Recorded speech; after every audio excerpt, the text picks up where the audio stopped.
The SEAL unit pressed low into the gravel and frost of the narrow gorge, breath shallow, weapons tight, eyes flicking to each other as gunfire sparked from 3 directions and ricocheted off stone. The kind of trap you don't crawl out of alive.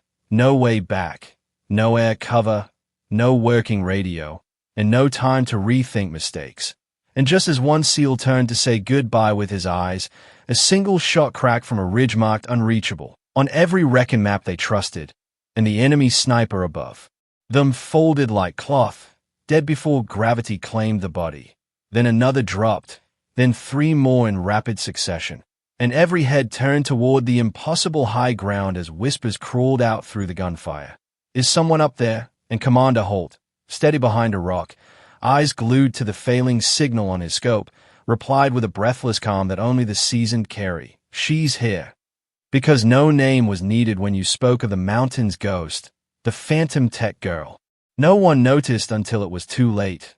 Nina Kessler, 30 years old, dark-haired and quiet, stationed at Echo Point 17 under the bland title of forensic support, tasked with terrain diagnostics and pattern anomaly monitoring.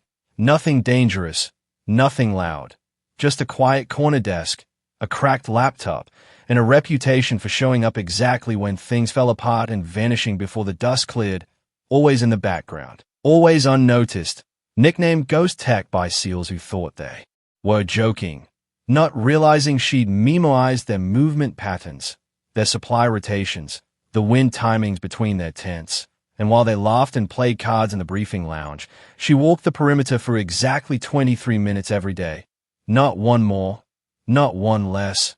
Eyes up, steps precise, listening not to intel but to absence, not to orders but to the tension of cold on the steel frames of guard posts and the subtle rhythm of silence too clean to be natural. And they didn't realize when she recalibrated the broken M2010 sniper rifle in the armory, a rifle dismissed due to scope drift in cold weather, that she wasn't tinkering. She was preparing for a day no one else had imagined, tuning it not for general use but for one specific location, Ridge 13, a vertical hellscape of stone and frost dismissed by satellite teams as inaccessible due to its steep incline and crosswind volatility, but which she knew intimately, having once crawled down from it alone, broken and unspoken. The sole survivor of Valkyrie Echo, a wrecking unit lost during the 2020 Northern Line campaign, written off as KIA in official records, a 6-person team that walked into a slaughter because faulty intel said the valley was clear and they chose to stay and draw fire to protect a civilian convoy. Rerouted through the canyon below, and for 3 days, Kessler held overwatch from Ridge 13 with a jam transmitter, watching her team fall one by one while she said nothing, did nothing, because one word across the line would have exposed her and doomed everyone below, until the enemy zeroed in on the new convoy path and began prepping artillery. And that's when she moved, 3 shots, each precise, each fatal, taking out the forward observers before they could send coordinates, a decision that saved 200 civilians and cost her everything, because it also gave up her position. And what followed was 6 days of predator and prey, of moving only during storms, sleeping with eyes open, feeding off snow and adrenaline while evading an entire battalion alone, until a rescue team found her dehydrated, frostbitten, and wide-eyed beneath the same rock she'd fired from, rifle still warm, safety still off. And when they lifted her out and offered medals, ranks, and therapy, she declined them, all in requested assignment to back-end analysis and logistics, promising only to observe and never again pick up a weapon. Not because she couldn't, but because she knew exactly what it cost, not in bullets but in breath, in faces you'd remember forever. And so she became a ghost in plain sight, logging anomalies, mapping patterns, recalibrating what others ignored, and waiting, not consciously, not with intent, but because something inside her knew the rhythm of fate. And when Holt's team entered Morrow Gorge, she'd already simulated the ops 17 times, already marked where their path would fail, already scanned the wind vectors and terrain drift and realized too late that the same trap had been laid again. Different flags, same blood. And when the radio crackled and died and the SEALs were pinned under collapsing cliffs, she didn't hesitate.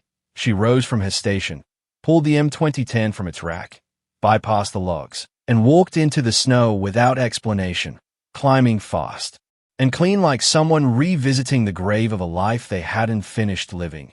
Every footstep exact, every breath steady despite the altitude, passing through colder memory with equal clarity, until she reached Ridge 13's summit and dropped to the belly of the rock where she once became myth, aligning the scope she'd personally tuned, watching as enemy leaders exposed themselves in the arrogance of assumed victory, and fired. Once, twice, 3 times, each shot rewriting the outcome, not by power, but by presence, not by orders, but by promise. And as the SEALs below move in confusion turned her nation, flanking now, gaining ground, unaware of who had rewritten their fate from above, she simply vanished again, returning 18 minutes later to her desk with frost on her boots. No explanation, no questions asked. And when Holt opened the weapons log to find the M2010 spotless but short 3 rounds, he locked the file and marked the mission as successful with support from unassigned asset, and said nothing more. Because what do you say when the dead save the living? And when Reynolds later approached her console and whispered, "Thank you," she looked up and asked, "For what?" And he smiled, not as a soldier, but as someone who knew what it meant to be protected by a legend. And back in the commander's office, Holt asked, "How did you know that ridge could be reached?" And Nina answered quietly, "Because I lived under those rocks when my unit didn't come home." And from there, the pieces fell into place. Operation Ridge Shadow, Falcon Line, Desert Rose, each marked by mysterious sniper support that turned certain losses into strange, surgical victories, each with bullet groupings matching the impossible precision of the 327 sequence.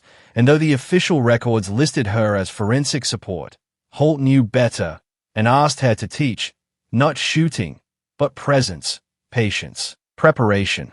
And so she agreed, not with announcement, but with action, arriving before dawn and leading 12 handpicked ops through routines unlike anything they trained for, starting not with rifles but with wind, with snow, with silence, making them read the terrain like a living map, track their own heartbeats, sense danger in the absence of birdsong.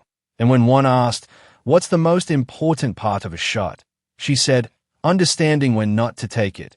And so they learned not to kill, but to wait, not to dominate, but to understand. And Ridge 13 became a classroom. No photos, no plaques, just a rock etched with messages left by her hand.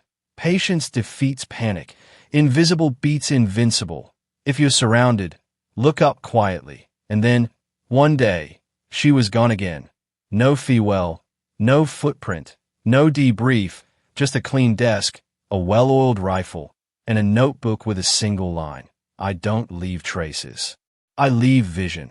And though command listed her as reassigned, and no one admitted to the brass plaque that later appeared on Ridge 13 reading, she taught us legends don't need names, only the courage to show up.